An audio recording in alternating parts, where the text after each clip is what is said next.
প্রিয় শিক্ষার্থীরা, আসসালামু আলাইকুম। চলে এলাম ব্ল্যাকবোর্ডের পক্ষ থেকে একটা নতুন টপিকের উপরে নতুন একটা ক্লাস নিয়ে। এখন আজকের আমাদের টপিকটি হচ্ছে স্নায়ুকোষ। স্নায়ুকোষের যে একক নিউরন, সেই নিউরন দেখতে কেমন, নিউরন আমরা একটা আঁকবো এবং নিউরন কিভাবে কাজ করে সেটা আমরা দেখব। এখন স্লাইড ফাঁকা, নিউরনের কোনো ছবি এখানে নেই। নিউরন আমি তোমাদের সামনেই আঁকবো। আমার নিজের স্নায়ুতন্ত্রর স্নায়ু কোষগুলোকে খরচ করে দেখি আমি নিউরনের ছবি মনে করতে পারি কিনা, এবং সেভাবে কিন্তু আমি আঁকার চেষ্টা করব। তো তোমরাও আমার সাথে থাকো।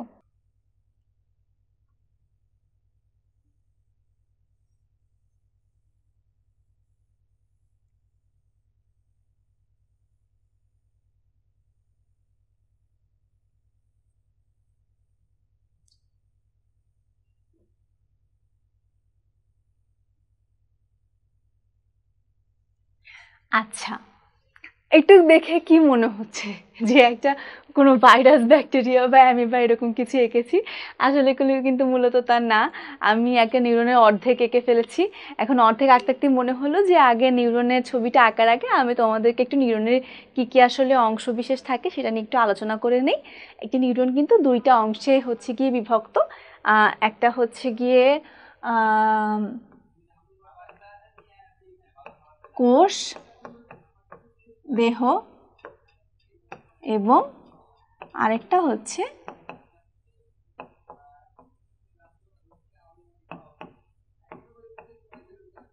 প্রলম্বিত অংশ। এখন আমি যতটুকু ছবিটা আঁকলাম এটা কিন্তু কি নিউরনের কোষ দেহ, এবং কোষ দেহের মধ্যে কি থাকে? কোষ দেহের মধ্যে থাকে গিয়ে এই যে এইটা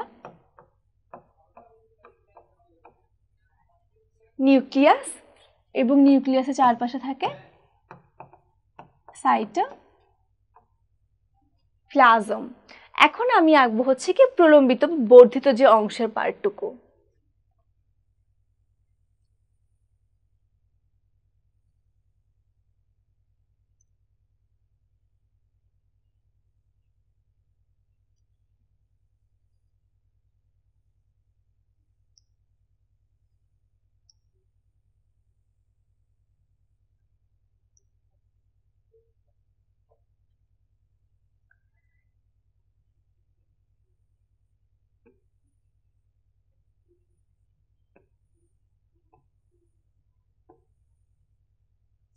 হ্যাঁ, আমি কিন্তু ফাইনালি আমার পুরো একটা নিউরন কিন্তু এঁকে ফেলেছি। এখন আমি যদি বলি এটা গিয়ে মায়োলিন শীট, আর এটা গিয়ে একটি নিউরনের অ্যাক্সন। এগুলো গিয়ে নিউরনের ডেনড্রন। এবং এর যদি আমি গিয়ে একটাকে চিন্তা করি তাহলে সেটা মানে এক বচনে ডেনড্রাইট। সো আমার কোষ দেহের মধ্যে কিন্তু কি পড়ে? নিউক্লিয়াস এবং গিয়ে সাইটোপ্লাজম পড়ে।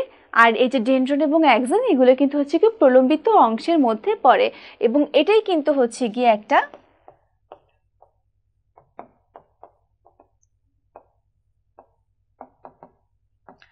পূর্ণাঙ্গ কিন্তু নিউরনের চিত্র কি এটা। এবার আমরা গিয়ে দেখব যে একটি পূর্ণাঙ্গ নিউরন মূলত আসলে কিভাবে কাজ করে। এখন আমি যদি কাজ করার কথা চিন্তা করি, আমি প্রথমে একটা উদাহরণ দিই। ধরো গিয়ে তুমি রাস্তা দিয়ে হেঁটে যাচ্ছ, পাশেই কি খেলার মাঠে কি কিছু ছেলেমেয়েরা কি খেলাধুলা করছে। তো একটা বল এসে হুট করে গিয়ে তুমি দেখলে যে বলটা কি তোমার গায়ে এসে মানে লাগবে আর কি, এরকম তুমি ব্যথা পাবে। এখন এই যে তুমি দেখে যে বলটা যে আসতেছে তুমি বুঝতেছো, এবং এটা যখন গায়ে আসা শুরু করলো তখন কি তুমি কি করলে? তুমি সরে গেলে যে বলটাতে আমার গায়ে না লাগে। তো এই ক্ষেত্রে কি হবে? এই যে তোমার যে অ্যাকশনটা, এবং তুমি যে বলটা আসা থেকে দেখে যে চিন্তা করলে, এই পুরো সময়বর্তী কিন্তু কি হলো? তোমার ব্রেইন কাজ করলে, এবং শুধুমাত্র ব্রেইন কাজ করেনি, তুমি তোমার চোখ দিয়ে দেখেছো, এবং তোমার চোখ গিয়ে কি করেছে? স্নায়ুর যে হচ্ছে গিয়ে 3 ধরনের যে নিউরন আছে, সংবেদী, আজ্ঞাবাহী, ইন্টারমিডিয়েট।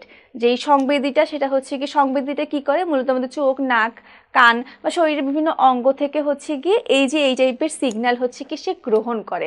তার মানে কি করলো, যে বলটা আসছে তোমার দিকেই হচ্ছে কি আসছে, এই যে সিগন্যালটা এটা হচ্ছে তোমার সংবেদী স্নায়ু। সে কি করলো, সে হচ্ছে একদম যে তোমার সেন্ট্রাল নার্ভাস সিস্টেমের স্নায়ুতে যেয়ে কিন্তু এই সিগন্যালটা প্রেরণ করবে। এখন এই সেন্ট্রাল নার্ভাস সিস্টেমের মধ্যেও কিন্তু একটা নিউরন আবার আরেকটা নিউরনকে হচ্ছে গিয়ে এই ইনফরমেশনটা পাস করবে, এবং এটা হচ্ছে ইন্টারমিডিয়েট নিউরনরা করে। এবং এরপরে এই যে এই সেন্ট্রাল নার্ভাস সিস্টেম থেকে তোমাকে কি করতে হবে, তোমাকে হচ্ছে কি সরে যেতে হবে, তোমার বডিটা মুভ করতে হবে। এই যে তোমাকে কমান্ড দেওয়া, এই কাজটা কে করবে, এই কাজটা করবে আজ্ঞাবাহী স্নায়ু। তার মানে কিন্তু আমাদের সকলে এই যে রিফ্লেক্সিভ যে আমরা কাজকর্মগুলো করি, এগুলো কিন্তু নিউরন এইভাবেই এই কাজটা সম্পাদন করে।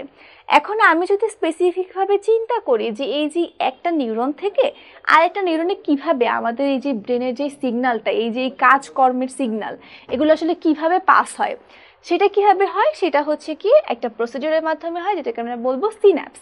এবং এই সিন্যাপসের ক্ষেত্রে কিন্তু একটা নিউরন এবং আরেকটা নিউরন কিন্তু একদম কাছাকাছি অবস্থান করে, কিন্তু অবশ্যই তাদের ক্ষেত্রে কোনো টাচ লাগে না।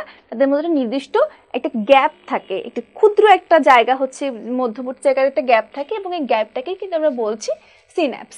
এখন এই ছবিটার ক্ষেত্রে তোমরা যদি খেয়াল করো তাহলে দেখবে যে এখানে পাশাপাশি দুইটা নিউরন আছে। যে দুইটা নিউরনের হচ্ছে কি, একটা নিউরনের একদম যে শেষের অংশ, যে অ্যাক্সনের যে পার্টটা, সেটা কি করছে, আরেকটা নিউরনের হচ্ছে কি ডেনড্রাইটের সাথে কিন্তু এই সিন্যাপসের হচ্ছে এই কানেকশনটা তারা হচ্ছে বজায় রাখছে। যে একটা নিউরনের অ্যাক্সন বা লাস্ট পার্ট, আরেকটা নিউরনের একদম যে প্রথম দিকে যে পার্ট প্রলম্বিত অংশের ডেনড্রাইট, এই দুইটার মধ্যে হচ্ছে গিয়ে একটা হচ্ছে কি সংযোগ স্থলের ক্রিয়েট হয়েছে। এবং এই সংযোগ স্থল দ্বারাই কিন্তু তোমার হচ্ছে কি এই যে ইলেকট্রিক যে সিগন্যালসগুলো, এই মানে সিগন্যালসগুলোই হচ্ছে কি একটা নিউরন থেকে আরেক নিউরনে পাস হয়। এইভাবে ইন্টারমিডিয়েট নিউরনগুলো হচ্ছে কি মূলত কাজ করে। এবং এভাবেই কিন্তু একটা নিউরন থেকে আরেকটা নিউরনে, শুধু হচ্ছে একটা নিউরনে না, এরকম হাজারটা নিউরনে, যে যে অ্যাক্সনের সাথে যত বড় ডেনড্রাইট লাগানো আছে, এরকম হাজারটা নিউরনে হচ্ছে কি একদম মুহূর্তের মধ্যে কিন্তু সকল ইনফরমেশনগুলো হচ্ছে কি ব্রেনের মাধ্যমে পৌঁছে যায়। তো এভাবেই কিন্তু আসলে মূলত এই যে আমাদের সেন্ট্রাল নার্ভাস সিস্টেম বা আমাদের স্নায়ুতন্ত্র হচ্ছে কাজ করে। এবং আমরা যেহেতু হচ্ছে গিয়ে পৃথিবীর সব থেকে স্মার্ট হচ্ছে জীব বা প্রাণী, যেটাই বলি না কেন, তো আমাদের স্নায়ুতন্ত্র অনেক উন্নত। এবং এই উন্নত স্নায়ু কিন্তু এইভাবে মুহূর্তের মধ্যে হচ্ছে কি খুবই বড় বড় প্রবলেমের হচ্ছে কি সলভ করে দেয়। সো আশা করি তোমরাও হচ্ছে কি তোমাদের স্নায়ুতন্ত্রের বা তোমাদের যে ব্রেন যাই কিছুই বলো, এটা দিয়েই তোমরা হচ্ছে গিয়ে সকল পড়াশোনাগুলো খুবই ভালো মতো মনে রাখতে পারছো, যেহেতু তোমরা সৃষ্টির সেরা জীব। আমাদের ব্রেনও হচ্ছে গিয়ে যথেষ্ট ভালো, মাশাল্লাহ। সো তোমরা হচ্ছে কি এভাবেই পড়াশোনা করে যাও এবং পড়াশোনা মনে রাখো, এবং পরীক্ষায় অনেক ভালো করো, এবং ব্ল্যাকবোর্ডের সাথেই থাকো।